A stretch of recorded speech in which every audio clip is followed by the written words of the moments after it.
प्रारंभ के सभी दर्शकों को मेरा नमस्कार। मेरा नाम है संदीप आर के सिंह और आज हमारे साथ हमारे दो अग्रज श्री पुष्कर अवस्थी जी। राम राम सर। राम राम भैया, राम राम। और साथ में हमारे अवनीश पेन शर्मा जी। सर बहुत बहुत स्वागत, आपका प्रणाम। संदीप जी नमस्कार। प्रारंभ के सभी दर्शकों को प्रणाम जी। सर कल एक अभूतपूर्व घटना हुई।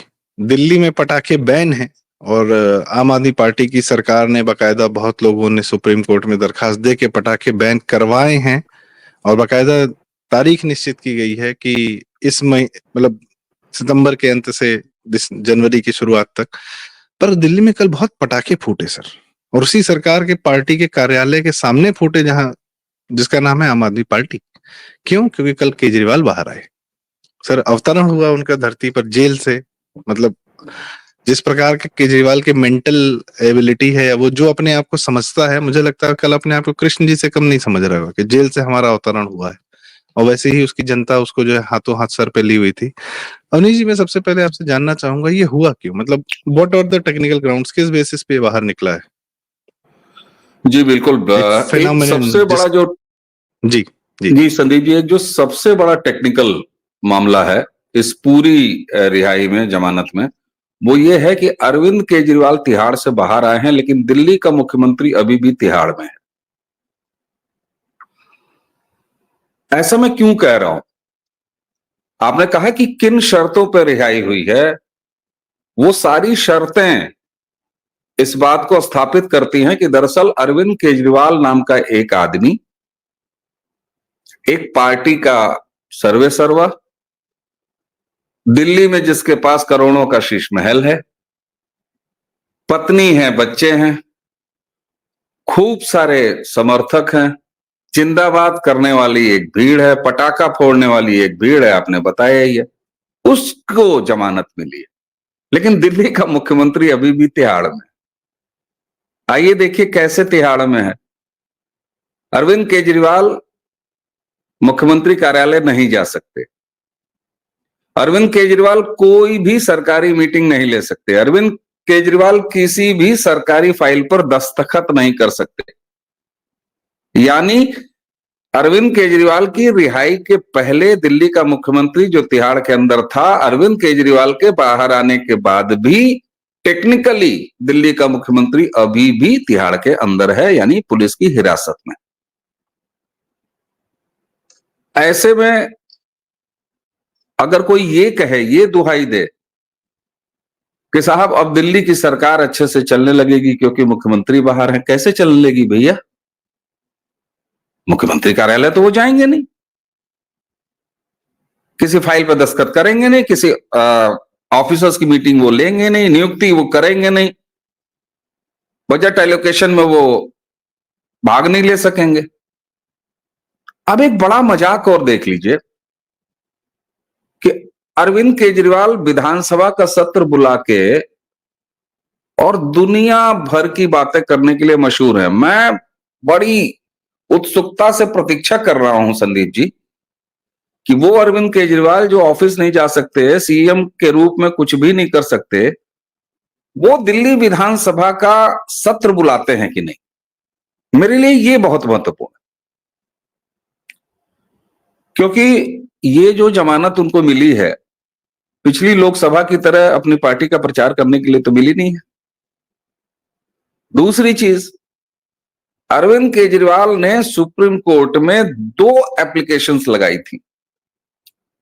ईडी ने जब उनको गिरफ्तार किया था और ईडी मामले में जमानत मिली थी, उसके तुरंत बाद शराब घोटाले में, मनी लॉन्ड्रिंग के केस में जब सीबीआई ने उनको अरेस्ट किया था, हाईकोर्ट से नकार दिए गए। हाईकोर्ट ने कहा आप सेशन कोर्ट चले जाओ जमानत के लिए। हालांकि ये भी एक मतलब बड़ा गजब का विषय है कि इस देश की सुप्रीम कोर्ट जो है वो अब जमानतें दे रही है, जो कि उसका काम ही नहीं है। उसका काम तो संविधान की व्याख्या करना। बहरहाल 2 एप्लीकेशन लेके गए हैं सुप्रीम कोर्ट। पहला एप्लीकेशन ये था, उन्होंने अपनी गिरफ्तारी मनी लॉन्ड्रिंग के केस में सीबीआई द्वारा इसी को चैलेंज किया। साथ में उनका बैकअप प्लान था कि एक बेल ऑर्डर एप्लीकेशन भी लगा दो। सीबीआई ने, सुप्रीम कोर्ट ने दोनों को सुना है। और दोनों को सुनने के बाद कहीं भी पहली एप्लीकेशन पर कोई ऑर्डर पास नहीं किया है कि ये गिरफ्तारी अवैध है, यानी सुप्रीम कोर्ट ने यह माना कि गिरफ्तारी वैध है। और अगर आप देखिए तो उनको जमानत देने का जो पूरा आधार है वो उसी ऐतिहासिक कथन, न जाने क्यों उसको ऐतिहासिक और स्थापित किया गया है कि द बेल इज राइट, वहीं से वो प्रतिपादित है, वहीं से वो शुरुआत है। इसके अलावा और कोई ग्राउंड नहीं है। 10 लाख रुपए का बॉन्ड भरेंगे, पासपोर्ट उनका पहले ही जमा है यानी बाहर नहीं जा सकेंगे। इसके अलावा जब जब इस केस की हियरिंग होगी, इसीलिए मैं कह रहा हूं कि अगर कोई जमानत पर कहे तो वो जमानत कौन सी जमानत है भैया? जब जब इस केस की तारीखें पड़ेंगी उनको इन पर्सन, ये ऑर्डर में लिखा है जमानत वाले, इन पर्सन हाजिर होना होगा, तब तक जब तक कि इसका म्यूटेशन जो है वो कोर्ट पास न करे। जी और हमेशा के लिए म्यूटेशन पास नहीं होगा। जी। इसलिए अरविंद केजरीवाल नाम का एक व्यक्ति जेल से बाहर आया है। किसी गलतफहमी में किसी भी इकोसिस्टम या आम आदमी पार्टी के समर्थकों को रहने की आवश्यकता नहीं है। उनके खैरख्वाहों को कोई गलतफहमी पालने की आवश्यकता नहीं है, क्योंकि यह संवैधानिक सच है कि दिल्ली का मुख्यमंत्री अभी भी तिहाड़ में है, पुलिस की गिरफ्त में है, सीबीआई की गिरफ्त में है। बाकी अब देखिए इस पार्टी और इनके इकोसिस्टम के लिए शर्म, नैतिकता, इस्तीफा दे देना चाहिए। अब तो मुझे लालू प्रसाद यादव जी बहुत बड़े लगते हैं इस मायने में। मैं उनको नमन करता हूं कि कम से कम वो जेल जाने से पहले राबड़ी देवी को बैठा दिया उन्होंने। मैं सच कहता हूं, 2-4 मूर्तियां लगनी चाहिए दिल्ली के चौराहों पर, और भारतीय जनता पार्टी वाले जाके ये कर दें, कम से कम वहां के मुख्य विपक्षी पार्टी हैं कि लालू जी सर बहुत बड़े देखिए, चेहरे हैं अरविंद केजरीवाल के सामने शर्म के मामले में। जी तो इसलिए कह रहा हूं, शर्म नैतिकता इनके लिए कुछ नहीं है। केजरीवाल बाहर है, मुख्यमंत्री अभी भी तिहाड़ी है। जी जी। सर देखिए, केजरीवाल इज लालू। जैसे आईफोन वगैरह के नए नए वर्जन आते हैं ना, 16, 17 प्रो मैक्स, अल्ट्रा, तो केजरीवाल जो है लालू अल्ट्रा प्रो मैक्स है। मैक्स तो नहीं है, मैक्स तो उसके यहाँ 2-3 और हैं, पर Kejriwal is Lalu ultra pro model. तो मैं इसके साथ पुष्कर अवस्थी जी के पास आता हूँ कि संविधान को कैसे तोड़ना है, मरोड़ना है, कानून व्यवस्था के साथ कैसे खेलना है, लालू से 2 कदम आगे है केजरीवाल। बीवी को स्टार प्रचारक बना लेता है। और आपने बड़ी अच्छी बात कही कि विधानसभा में देखिए कि बुलाता है कि नहीं विधानसभा सत्र, वहां भी कैसे खेलेगा कि मुख्यमंत्री नहीं है ना, विधानसभा के नेता तो है, हम अपने विधायकों दल के नेता तो हैं, उसके आधार पर हम खेल जाएंगे। फिर बैठ के विधानसभा सत्र का आज तक अवसान नहीं हुआ है, वो जब मर्जी बुला लेता है, आज तक खत्म नहीं किया उसको, जब से चल रही तब से चल रही है। खैर उसमें भी कुछ टेक्निकल लीगल है लूप होल। और मैं पुष्कर दादा से भी पूछना चाहूंगा, दादा ये is he more equal than others कि सुप्रीम कोर्ट इनकी जमानतें सुनती है? और मतलब क्या है, किस कारण से इसको इतनी प्रिविलेज मिलती है कि इसको टीवी स्पेस, टीवी मीडिया ने 2012 में 13 में फुल फ्लेज एकदम इसको चमका के धो पोछ के लाके हमारी जनता के सामने परोस दिया। जनता ने भी हाथों हाथ ले लिया, जैसे यूक्रेन की जनता ने जेलेंस्की को ले लिया, वैसे यहाँ एक केजरीवाल टाइप का आदमी बिठा दिया गया हमारे सर पे। और उसके बाद ये लगा खेल खेलने अपना, और उसके बाद इसकी पूरी प्रोटेक्शन मीडिया करती है। पर्टिकुलरली इंडिया टुडे ग्रुप तो इसका बहुत बड़ा समर्थक है, जिस तरीके से इसकी और आम आदमी पार्टी के करता है। तीसरा, जुडिशरी बहुत बड़ी प्रोटेक्टर है। तो ये जो लिकर स्कैम किया या जितना किया, क्या इस कारण से भी किया कि I can get away with everything, I have hell lot of banking, और बाकी यूएस का फोर्ड फाउंडेशन वगैरह तो सब पीछे है ही है, उसकी तो कोई बात ही नहीं। तो दादा क्या लगता है आपको कि ये आदमी का ये विचार कहाँ से आता है कि मैं कुछ भी करूंगा, मैं निकल जाऊंगा ऐसी की तैसी दुनिया की? पुष्कर दा।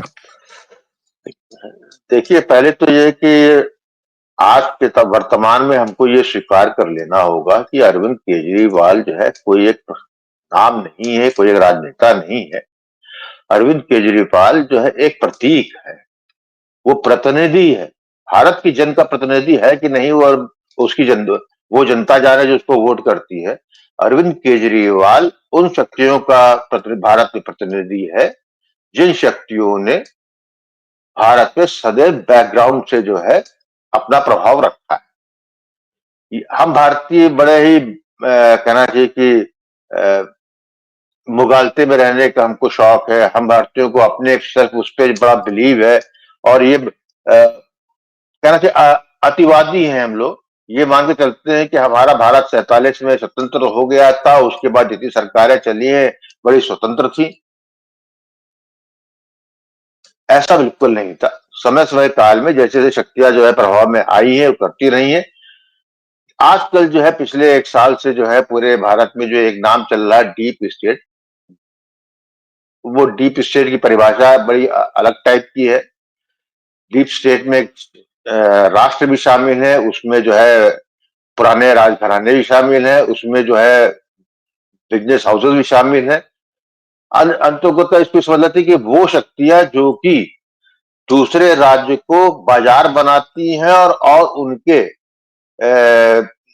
उनकी जो वो खनिज संपत्ति होती है या उनके पास जो कुछ भी होता है उसका शोषण करती, वो शक्तियां जो राज करती। अरविंद केजरीवाल उनका ही भारत में प्रतिनिधि है, और अरविंद केजरीवाल की उत्पत्ति भी जो इसलिए थी कि जो ओरिजिनल उनका जो प्रतिनिधि था वो कांग्रेस पार्टी थी, उन शक्तियों की। कांग्रेस पार्टी से भी ज्यादा आप इसको कह सकते हैं कि सोनिया गांधी, राहुल गांधी वाली कांग्रेस जो है पिछले 20-30 साल से जो है, जब से प्रभाव आया है, तो वो प्रतिनिधि थी। वो असफल हो रही हुई, इसलिए जो है बैकअप प्लान में अरविंद केजरीवाल को लेके आए। इसलिए अरविंद केजरीवाल को ये विश्वास है कि जिन लोगों ने उसको पाला पोसा बनाया है, वो इतने सर्वशक्तिमानशाली हैं कि पिछले 1 शताब्दी से कम उनका जो है सीधा सीधा प्रभाव इस विश्व के 99.99% जनसंख्या पर रहा है। इसलिए विश्वास है उसको। और जब ये आप ये कहते हैं कि इतने शक्तिशाली सिस्टम है, जिसको हम लोग इकोसिस्टम बार बार बोलते हैं, इकोसिस्टम क्या है कांग्रेस का? इकोसिस्टम कुछ नहीं है, सिर्फ जो है उन्हीं शक्तियों का जो है पाले हुए पोसे गए लोग हैं, जिसका उपयोग जो है भारत में उनका प्रतिनिधि करता है। आपको बड़ी शिकायत रहती है हमारे अरविंद केजरीवाल जी से, वो अरुण पुरी जी से, कि वो इंडिया टुडे बड़ा सब सपोर्ट करती। अरे इंडिया टुडे का जो प्रारंभ है वो इमरजेंसी के पीरियड में हुआ था, आपको मालूम होगा। तब की पैदाइश है, उस काल में बनी है। उस काल में जो पेपर, जो मैगजीन का पेपर होता था, जो सरकार से मिलता था, वो भारत की सर्वश्रेष्ठ इंटरनेशनल लेवल के जो है पेपर जो है वो इंडिया टुडे को मिलता। तो लब्बे लबाब ये है कि आपको सुप्रीम कोर्ट में उसको जमानत मिल गई। इस पे आश्चर्य नहीं होना चाहिए, क्योंकि आप भी जानते हैं, हम भी जानते हैं कि भारत की न्यायपालिका अन्य तंत्रों के तरह पूरी तरीके से कॉम्प्रोमाइज रही है, और स्वाभाविक है। मेरे लिए बिल्कुल महत्वपूर्ण नहीं है कि अरविंद केजरीवाल को किस टेक्निकल आधार पे निकाला, क्योंकि मेरे लिए ये महत्वपूर्ण है टाइमिंग उनके निकाले जाने की। देखिए ऐसा है कि आप एक रिसर्जेंस 4 जून 2024 के बाद देख रहे हैं कांग्रेस में। कांग्रेस क्या कर रही है? कांग्रेस एक तो जो है जो उसे नई तरह की राजनीति, भारत विध्वंसक राजनीति, भारत खंडित करने वाली जो राजनीति की, उसको फल प्राप्त हुआ है। 52 सीट से 99 पहुंची।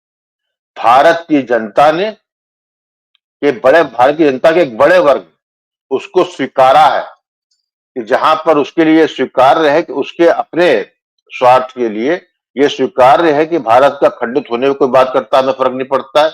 भारत की जो है आर्थिक प्रगति को रोकने में प्रभाव पड़ता है तो उस पर फर्क नहीं पड़ता। तो सब जो है आदमी स्वयं में चला गया।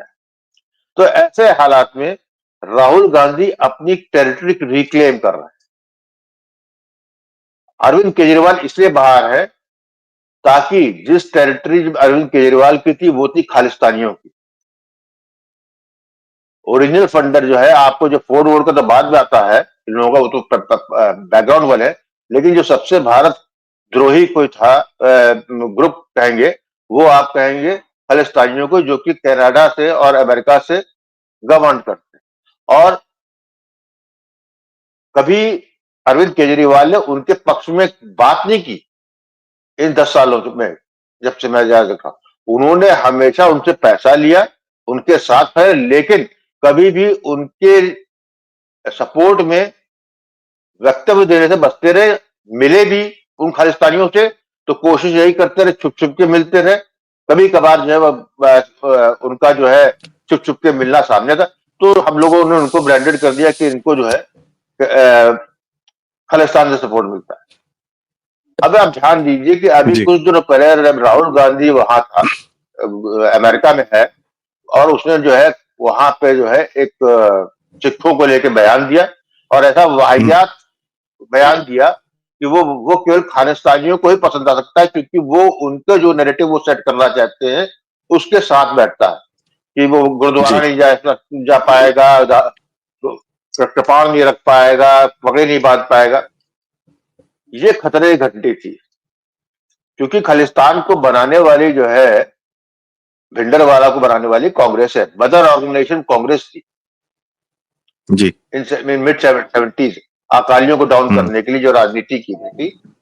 और वो 84 का दंगा होता उसके, लेकिन उसके बाद देखिए कितना तगड़ा प्रभाव तक सिख कम्युनिटी में, कि दंगा भी कराया, सिख मारे भी गए, और उसके बाद जब वहां पहली सरकार बनती है, जब चुनाव होता है, तो कांग्रेस ही बनती है, और आज भी जो है उनकी पहली पसंद कांग्रेस है, जिसको कि अरविंद केजरीवाल ने अपने खालिस्तानी सहयोग से ध्वस्त किया और पंजाब कब्जा लिया। राहुल गांधी को वो टेरिटरी वापस चाहिए, जिस तरीके से मुसलमान की टेरिटरी उसने वापस छीनी है। जो मुस्लिम वोट बैंक जो है, जिसको कि देश कहना चाहिए क्षेत्रीय छत्रपों ने कब्जा कर लिया था, उनसे जो है ढील पकड़ी गई, और 2024 में स्पष्ट हो गया कि मुस्लिम वोट बैंक का पहली पसंद जो है राहुल गांधी की कांग्रेस है। और ये जो है करीब करीब जो है समझ लीजिए 30 वर्षों बाद हो रहा था, 3 दशक लग जी गए। जी तो जब उसे जी एक सर टेरिटरी वापस दे रही, तो दूसरी उसको सिख चाहिए, क्योंकि जी उसका उसका सपना जो है भारत को तोड़ने का है। जी तो सबसे बड़ी फॉल्ट लाइन कहाँ है आपकी? पंजाब में है, जहां जी ऑलरेडी आप है, जहां पर जो है आपके जब पोरस आपका जो बॉर्डर पाकिस्तान से, तो बेसिकली अरविंद केजरीवाल एक तो इसलिए निकले ताकि जो है वो जो जिस टेरिटरी को कांग्रेस से वो छीन चुके थे, तो ये बेसिकली जो है ये गैंगवॉर होगी राहुल गांधी और केजरीवाल अपनी जी टेरिटरी बचाने की। जी नंबर मैं नंबर टू, जी एक मिनट, इसमें एक मैं लंबा जरूर हो गया, लेकिन थोड़ा इसको करूं। इसका इंटरनेशनल पर्सपेक्टिव ये है कि मोदी जी अमेरिका जा रहे हैं, और अमेरिका जा रहे हैं वो किसी राजनीतिक पर्पज से नहीं जा रहे। अमेरिका सिर्फ वो जो है अपने जो बचे हुए निगोशिएशन डीप स्टेट्स हैं, या जो न्यू वर्ल्ड ऑर्डर है, या जो न्यू डीप स्टेट है, जिसपे जो है मेरा अपना स्पष्ट रूप से मानना है कि भारत उसमें एक हिस्सेदार है। भारत के प्रधानमंत्री नरेंद्र मोदी जी उसकी हिस्सेदारी है उसके अंदर। ये जो लड़ाई हो रही है भारत में, ये पुराने डीप स्टेट जो जो जिस तरह से पुरानी व्यवस्था चलती थी उसी को बरकरार रखने वाले लोग, और जो नए लोग जो है समय के अनुसार जो है बदलाव कर नए आवरण में आना चाहते हैं, उनके बीच का युद्ध है। और उसमें भारत एक बहुत बड़ा जहां प्लेयर है, वहां पर बहुत बड़ा जो है हिस्सेदारी उसकी मार्केट की हुई है। तो यहाँ पे कब्जा जमाना जो है बहुत आवश्यक है। तो अरविंद केजरीवाल को, जो कि उस डीप स्टेट का एक प्रतिनिधि है, उसको छोड़ा तो यह है बार्गेनिंग पावर, बाहर है, टेढ़े रहोगे फिर अंदर जाए, या फिर एक साथ दो से नहीं निपटना है। इसको बाहर कर दिया तो कोई अंदर फिर जाएगा, देखिएगा कोई ना कोई फिर अंदर जाएगा। ये निकला है ना, जाए। तो ये जो है ये शतरंज की चाल है। इसमें जो है भारत की जनता पहले भी पैदा थी, मोहरे थी, और भारत की जनता अभी भी बनेगी। पहले जो है इतना बिना खून खराबे में मामला निपट जाता था।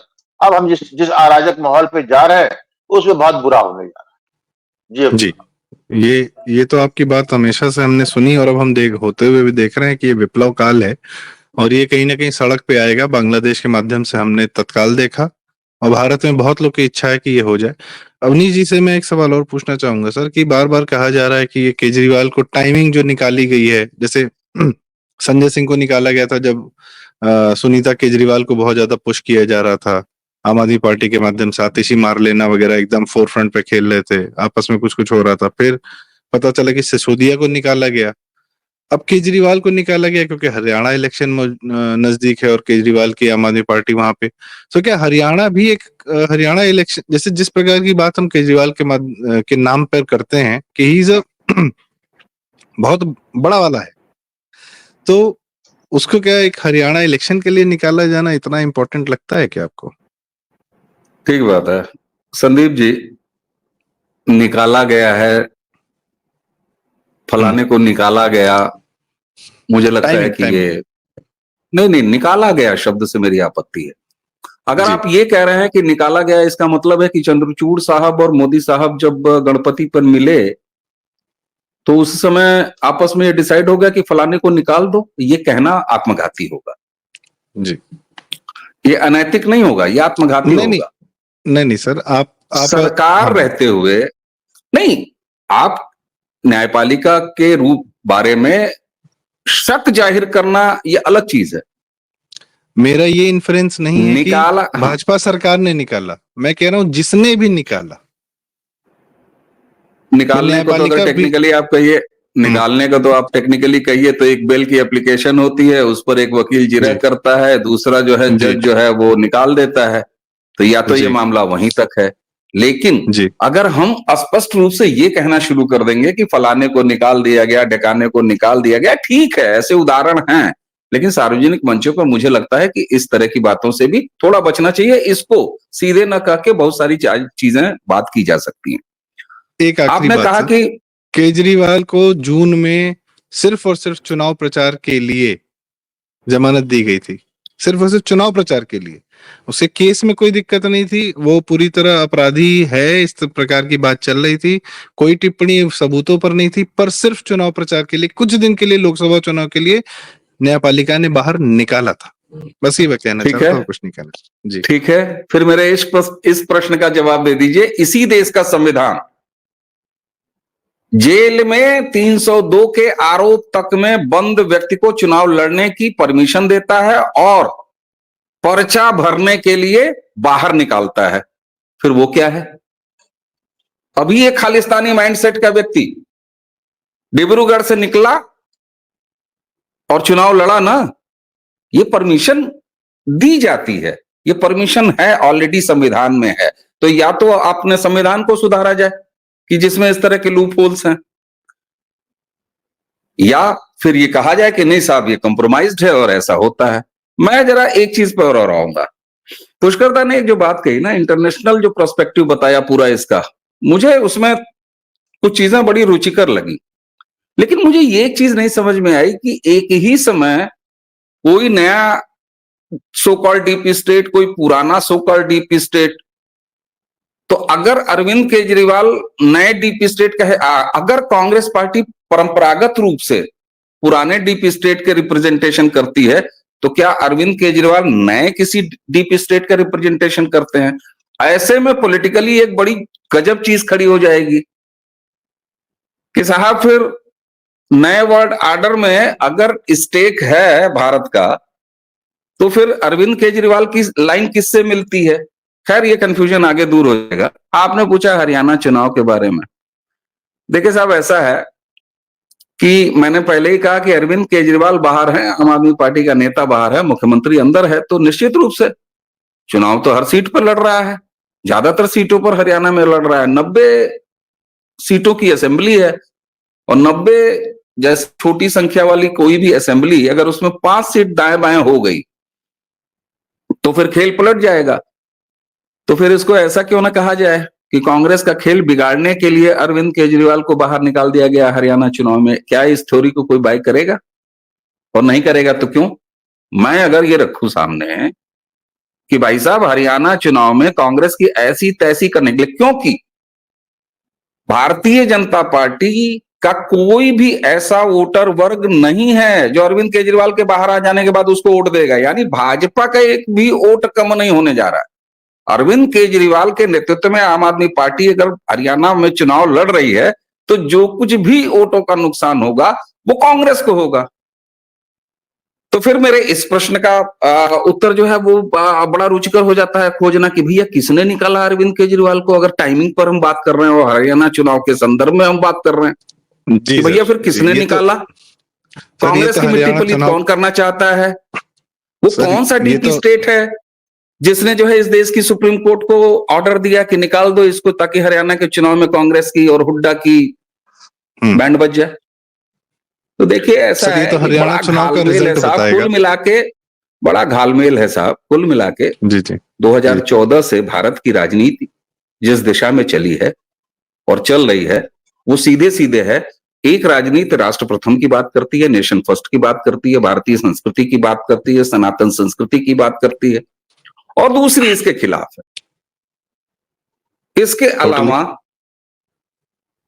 और कोई पॉलिटिकल एरिना 2014 से अब तक भारत में नहीं है। बाकी हम कितने गुलाम हैं, हम कितने वो हैं, क्या नहीं है, वो हैं, भारत का इंटरनेशनल प्रभाव क्या बढ़ा, क्या नहीं बढ़ा, ये सारी चीजें साथ साथ चलती हैं। आइसोलेशन में कुछ नहीं चलता है।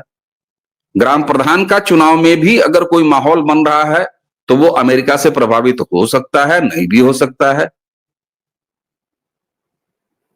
इसलिए महत्वपूर्ण ये है कि बहुत सारे ऐसे अनसुलझे सवाल है जिनको अगर सुलझाना शुरू करेंगे तो लगेगा कि अरे गोपी चंद ही फुलेरा है, फिर थोड़ी देर में लगेगा कि अरे जिसको हम फुलेरा समझ रहे थे दरअसल वो गोपी चंद का दूर दूर तक कुछ है ही नहीं।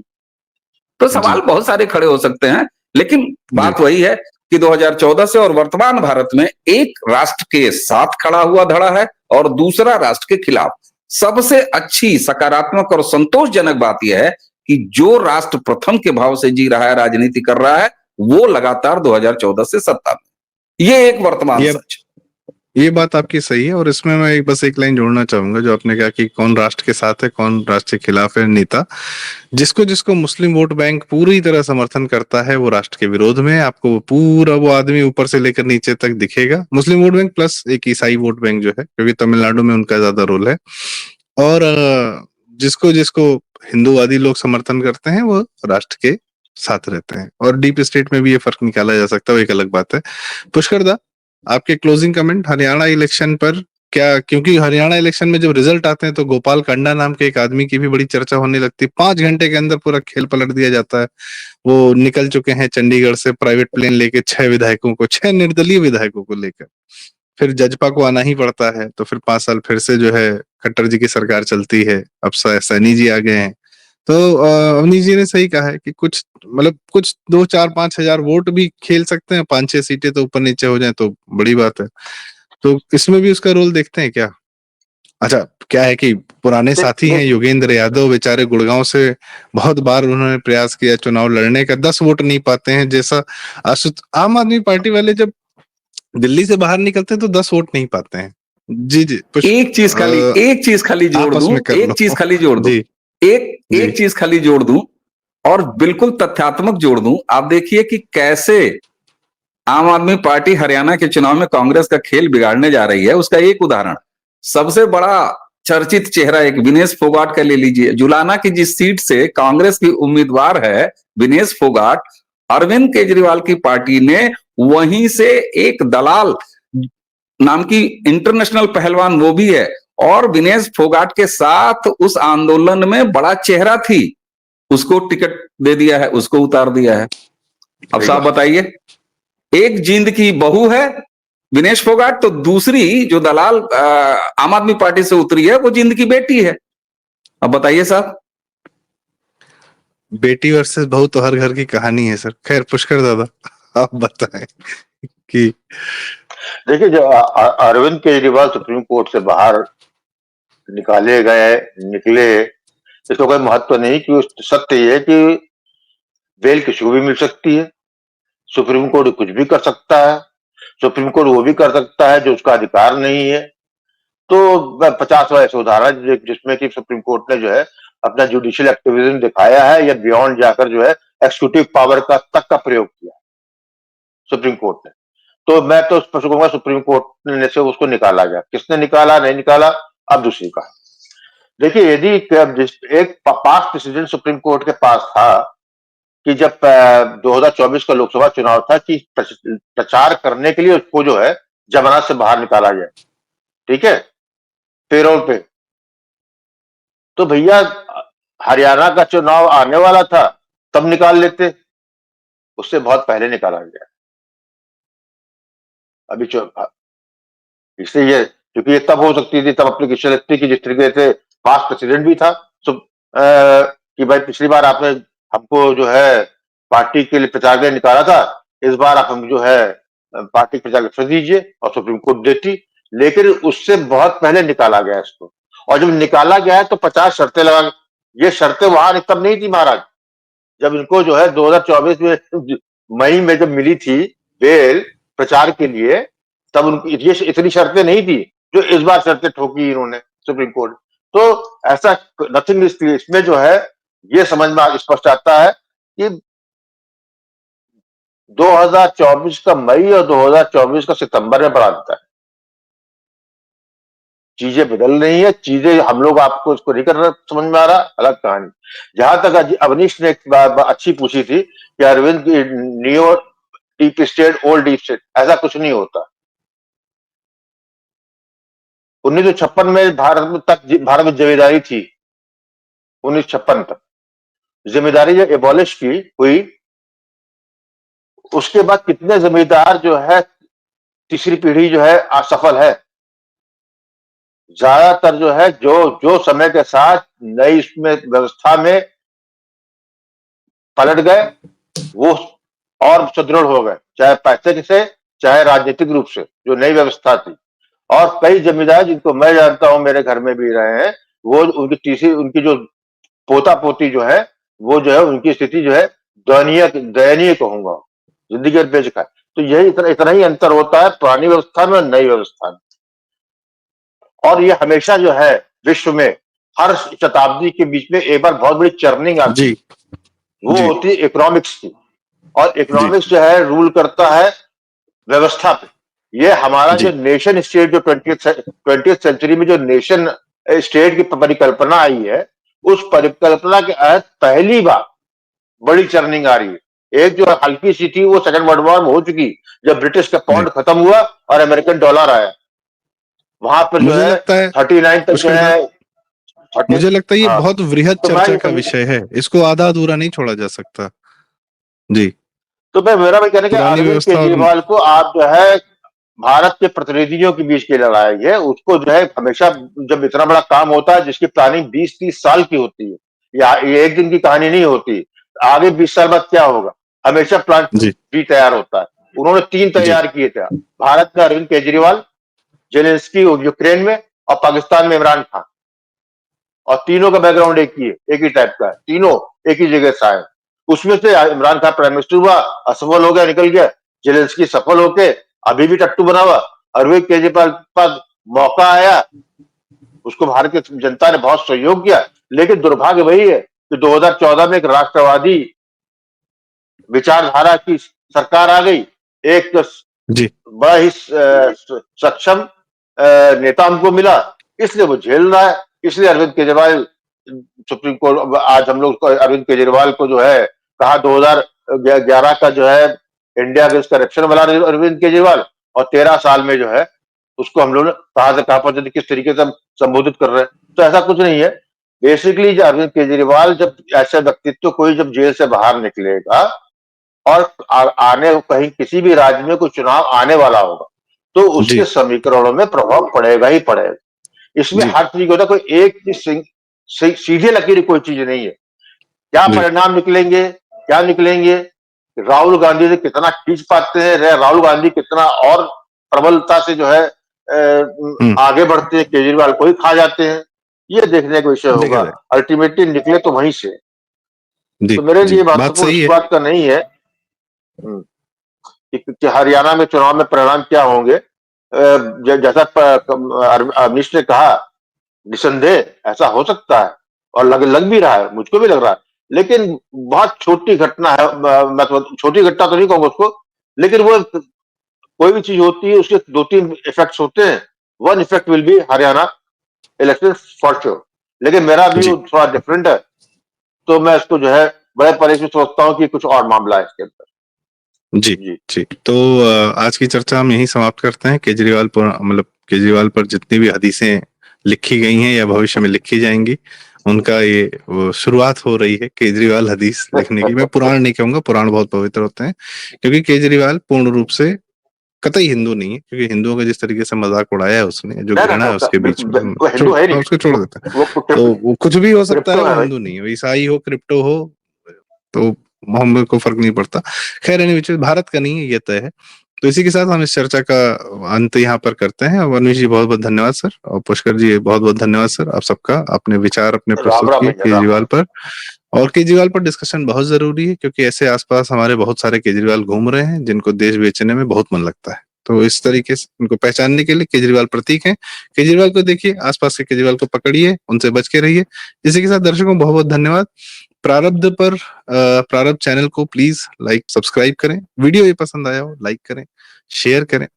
बड़ी जरूरी बातें होती हैं प्रारब्ध पर, और बड़े कायदे के लोगों के साथ होती हैं, इसलिए ये हमारा रिक्वेस्ट, कृपया चैनल जरूर सब्सक्राइब करें, बेल आइकन दबाएं। नमस्कार, प्रणाम, राम राम।